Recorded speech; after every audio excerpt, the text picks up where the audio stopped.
Unscripted.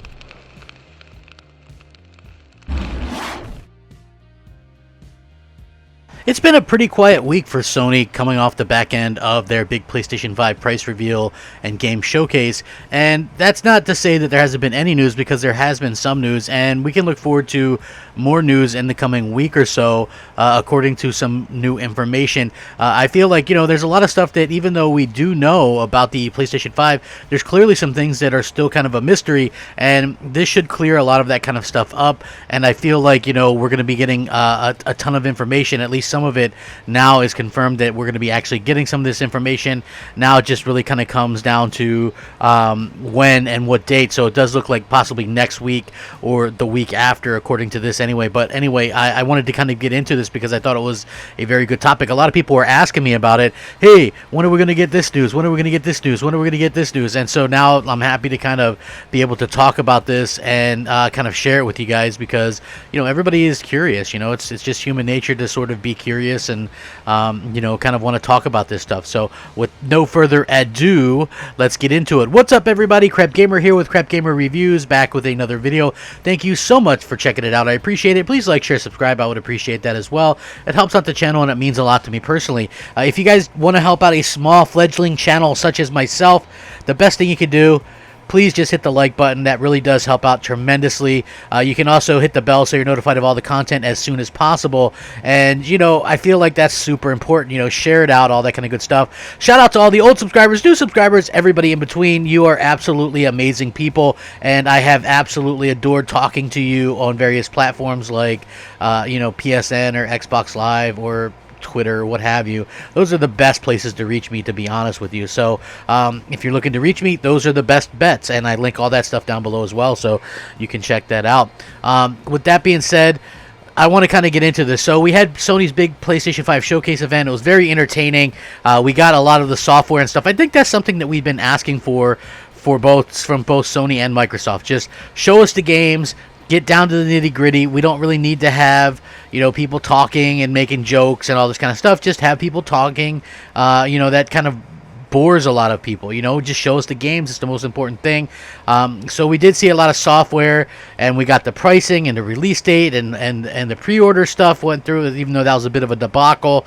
And of course, there was a little bit of the problem with the cross-generation missteps and stuff like that, so that was a bit of a problem. But they did manage to get a lot of momentum into that. So there's about, almost 50 days to launch, and there's a lot of stuff to sort of still cover. So again, what we're supposed to be expecting, according to this, in the next, I would say, week or so, is some definite things. First of all, Sony has updated, and they will be having more consoles available for pre-order. So I felt like that's a really cool thing for them to be able to do, because when you look at things, they did the first wave of pre-orders, which sold out super fast, like off the cuff, right? Like, I'm in the middle of a podcast, and here comes the pre-orders, and we had to leave the podcast to sort of talk about that. So, yeah, we do have that. We also had, it looks like we're going to be getting the information for the user interface. That's going to be coming in the next week or so. So that's something that everybody should kind of gear up for and key themselves up for, because we, believe it or not, we still haven't seen that thing. I still think that's something that that's something that Sony really has to do a better job of showing off. And if you look at what Microsoft has talked about recently, which one thing I thought was a little bit of a misstep for both Sony and Microsoft, although more so Microsoft, because they have an S unit that has only 512 gigs of memory. So that's going to be a problem for the storage, or the storage space is going to be an issue. And so you're selling a console at a bargain price of $299, and then they waited until they sold out to announce the solid state drive and how much that was going to be, the proprietary solid state drive. Again, almost as much as that console itself at $220 with tax. Even here, that's $232. That's a crazy expensive amount. So you're looking at, if you want to buy an S and a terabyte expansion, $550, $60 with tax by the time it's all said and done. Even more money than it would be just to buy the Xbox Series X. So people should really kind of be aware of that. And I felt like not coming out with the price until after they were all sold out was a little bit disingenuous by Microsoft, of course. Sony a little bit too. So I would expect the non-proprietary solid-state drives and how much they're going to cost, where they're going to be available, and stuff like that. Because you have to remember that the PlayStation 5 doesn't have a full terabyte either, although it does have a bit more on the storage side than the Xbox Series S. So yeah, we definitely got to get some kind of information about that before it gets too late into the pre-order season or whatever. So I think that that's going to be important just going forward as well. A lot of people are also requesting how backwards compatibility can work. Listen, there has been an absolute ton of misinformation about backwards compatibility. So backwards compatibility realistically has to be explained a little bit better, because Eurogamer / Digital Foundry were running around with an article talking about how only 100 games are going to be backwards compatible at launch, which is not true, as Jim Ryan and everybody at Sony has already confirmed that 99% of the games are going to work that on the PS4, on the PS5, and that most games are going to work right at launch. So I feel like there's some disingenuous information going around as well that could really kind of hurt Sony. And also what we're going to have to expect is some kind of update on The Last of Us Part 2, Ghost of Tsushima, as well as some of their other first-party games. Are these games getting, are these games are going to be able to get free upgrades like Spider-Man didn't, or like what's the deal? I do feel like Sony is probably kind of working behind the scenes to kind of fix some of that as well. What apps are going to be available at launch, and if they're going to include any kind of PlayStation 5 specific features. I think we also are missing some news on Destruction All-Stars and Sackboy and some of the other launch games. Like, what are they going to be involved with? What can we expect from them? What does the create button do, and how does it improve on the share button?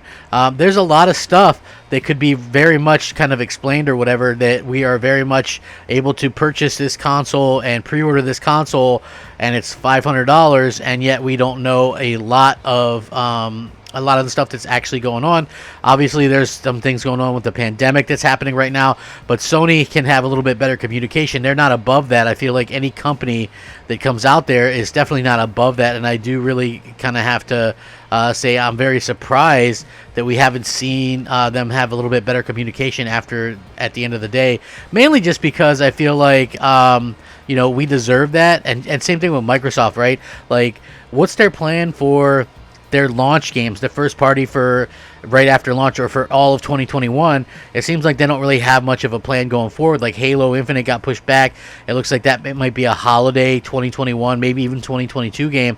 But what from Microsoft's own first party in terms of exclusives are they going to actually have to offer people in the meantime? Because I feel like that's going to be something that a lot of people are going to be questioning, like myself included. If you look at the PlayStation 5 and what they're going to be bringing to the table, it's some tremendous things, okay? You're looking at Destruction All-Stars, you're looking at Godfall, you're looking at Sackboy, you're looking at Astrobot, you're looking at Spider-Man Miles Morales, and then next year you're looking at Ratchet and Clank. You're also looking at Demon Souls, by the way. You're looking at Gran Turismo 7. You're looking at Kenna Bridge of Spirits. You're looking at God of War Ragnarok, Horizon Forbidden West. There's just so many great games that are coming out, Returnal, and so they have sort of that kind of mapped out kind of feeling, and I'm hoping beyond hope that next year we get more of an E3 type situation, and the pandemic can kind of subside and things get a little bit back to normal, and then at that point we'll be able to possibly have like an E3 type setting or something like that. I feel like that would be hugely important, just from a standpoint of what gamers seem to prefer. And here's the thing. I think that we should have an E3. I would love an E3 the way it used to be. But even if we don't, just not having a pandemic to worry about where these companies can get together and have some kind of briefing with maybe live people, or even just having people standing together or whatever, is going to make a huge difference in the feel and also with the amount of these things that we get, because even Nintendo isn't doing their things the way that they normally would.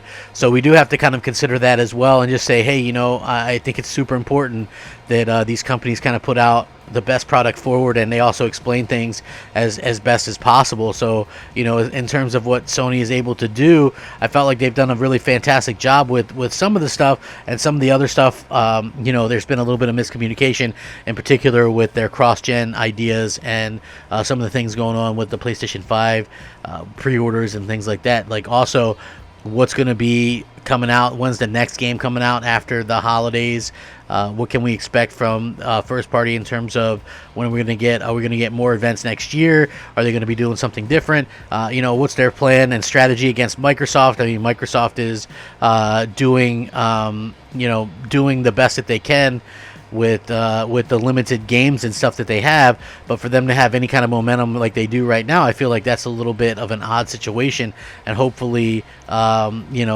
that momentum can get taken back pretty quickly. I know Sony is super good at that anyway, you know what I mean? Like, but I would definitely love some more information on it. Again, these haven't been perfect reveals or anything like that, but we don't live in perfect times. We just realistically have to kind of deal with that and understand that Sony's going to kind of do things on their own kind of time schedule, and that we're just going to have to deal. But like, I think that I would have loved some kind of explanation for why their first party stuff went up to $70. I understand that there are some rising costs and things like that within the development, but I mean, what are we going to get for that? Are they going to continue to deliver games with no microtransactions?